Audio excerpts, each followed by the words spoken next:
Selective लोगों से हो रहा है। दूसरा जो कम्युनल पॉलिटिक्स थी, जो रिलीजियस पॉलिटिक्स थी, उसको इस तरह से काउंटर किया गया कि उस पॉलिटिक्स से आपको कोई लाभ नहीं मिल रहा है, आपको रोजगार नहीं मिल रहा है, आपका जीवन अच्छा नहीं हो रहा है, वो सिर्फ एक झुंझुना है जो आपको दिखाया जा रहा है।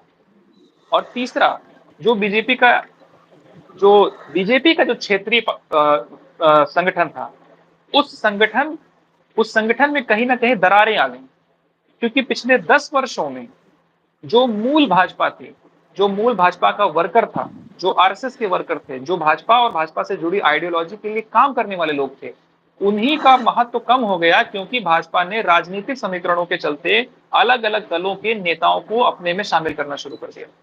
तो एक भाजपा को एक सीधा सीधा नुकसान इसलिए भी हुआ क्योंकि भाजपा खुद अपनी जड़ों से, अपनी राजनीतिक विवशताओं की वजह से कह सकते हैं, लेकिन अपनी जड़ों से दूर हो गई, जिसका सीधा रिजल्ट हमें आज के इलेक्शन में दिखाई दे रहा है। ओके, तो बड़ी अच्छी बात कही मोहित आपने। और मुझे लगता है कि जो पहला पार्ट था हमारा, उसको हम लोगों ने डिस्कस किया।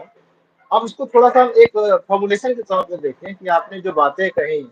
सबसे पहले आपने बात करी कि कैसे जो स्टेट पॉलिटिक्स है उसने एक नैरेटिव सेट किया सेंट्रल जो पॉलिटिक्स है उसको गवर्न करने में। बड़ी अच्छी बात आपने कही कि बीएसपी का जो रोल है, टेकिंग फॉर ग्रांटेड जी वाली, हम लोग उसको देखा। फिर बड़ी अच्छी बात ये थी कि जो कम्युनल पॉलिटिक्स है और जो डेवलपमेंटल की जो पॉलिटिक्स है उसमें जो रिलीजन का मसला है, ये बात बिल्कुल सही है कि रिलीजन जो है वो एक मेटा नैरेटिव की तरह है। जी जी उसमें क्या होगा कि जो अलग अलग कास्ट आइडेंटिटीज और जो रीजनल एस्पिरेशंस है वो सारे के सारे एकोमोडेट हो जाएंगे। और उस एकोमोडेशन से सीधे तौर से जो रीजनल एस्पिरेशंस है वो कहीं ना कहीं प्रभावित हो जाएंगे। तो बिल्कुल इसलिए जो बिल्कुल। रीजनल पार्टीज थी उन्होंने इसको इस तरीके से देखा।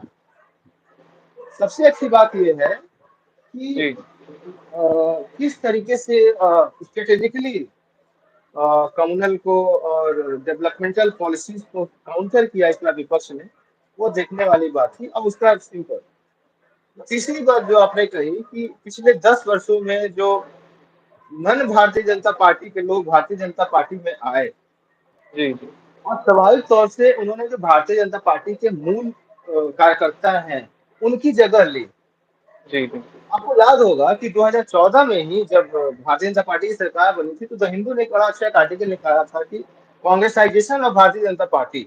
जी जी जी तो कहीं ना कहीं जो उसका एक रिपरकर्शन है अल्टीमेटली 10 सालों में। हालांकि ये बड़ी अच्छी बात है कि जवाहरलाल नेहरू के बाद मोदी जी जी पहले ऐसे प्रधानमंत्री हैं जो तीसरा टर्म पूरा करने जा रहे हैं लगातार। जी जी तो क्या बिल्कुल बिल्कुल। यह भी एक अपनी व्याख्या है। और आपने शुरू में भी कहा कि विपक्ष का ना ये जीत है ना ये पराजय है सत्ता पक्ष की। खैर अब हम लोग दूसरे खंड की ओर चलते हैं क्योंकि दूसरा खंड भी कमोबेश उतना ही प्रभावकारी है जितना कि जी ये जी लोकसभा चुनाव है। और हम जानते जी हैं कि हम किस विषय में बात कर रहे हैं और आप उस पे निश्चित तौर से अपनी बात कहेंगे कि जो स्टेट में जो इलेक्शंस में असेंबली उसके क्या रिफ्लेक्शंस है, उसे हम कैसे देखें, उसको कैसे अ, एक तरीके से कर सकते हैं, एक डिस्कोर्स में कैसे गढ़ा जाए। तो हम जी जी चाहेंगे कि आप अपनी बात अब विधानसभा की ओर ले चलें। जी सर, जी थैंक यू सर। मैं यहाँ पे एक बात पहले पॉइंट आउट करना चाहूंगा। हर एक देश की एक राजनीतिक संस्कृति होती है। Every country has a distinct political culture. Bharat की राजनीतिक संस्कृति और भारत में आधुनिक भारत के लोकतंत्र के इतिहास में अगर हम नजर डालेंगे तो हम ये देखेंगे कि भारत के लोग विचारधारा से ज्यादा व्यक्तित्व से जुड़े हुए दिखाई देते हैं।